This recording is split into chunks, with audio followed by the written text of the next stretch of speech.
excellent point regarding the depth with the Lakers, because you're really looking at having, 10, 11 players throughout the course of the regular season, because once you get into the playoffs, you can shrink that down. 8 or 9, unless you're Mike Budenholzer. But I think he's starting to get the message now, finally. But I even look back to when the Raptors, had that great stretch. And what did Nick do, right? He tightened up the rotation. He was almost playing a regular season rotation during the playoff rotation in the regular season, right? Well, and sometimes, many coaches believe less is more, and you develop that chemistry and that tight role definition. And, another factor with the Lakers is obviously where you want to go in terms of luxury tax, right? There's a lot of different variables. And what are you playing for? What are you truly playing for? And, when you get to a point where you have signature, elite, world-class guys like Davis and LeBron, you got to be all in, because they're going to look at you and say, hey, man, I didn't come here to be playing, the first round and go home. I'm here to play deep into the season and play for a conference championship and for an NBA championship. That's what you're there for. Schroeder at the free throw line.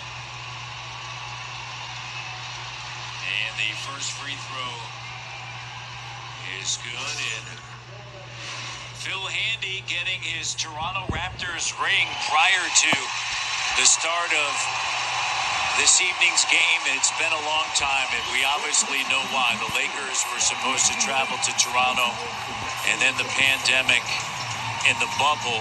Congrats to Phil. Yep. Good man. And Phil getting a ring this evening before the game. Danny Green still waiting. And Phil can deciding to wait. Talk a little smack to LeBron. Even though LeBron's got more rings, Phil's got 3 different teams like LeBron. Obviously the Cavs, the Raptors, and now the Lakers. So he was presented the ring prior to the start of the game by head coach Nick Nurse and general manager Bobby Webster.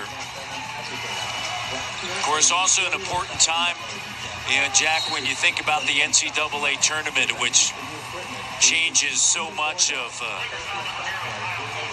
the draft projection and what's to come in the future for, so many teams. You see Lakers in control tonight, 107-87. And the difficulty, former Raptor Alonzo McKinney coming in, the difficulty as well, though, in scouting scenarios this year compared to last year. And also the difficulty of developing young players. You saw the very short G League season that we had this year, and the development that would have been able to take place for a young man like Jalen Harris and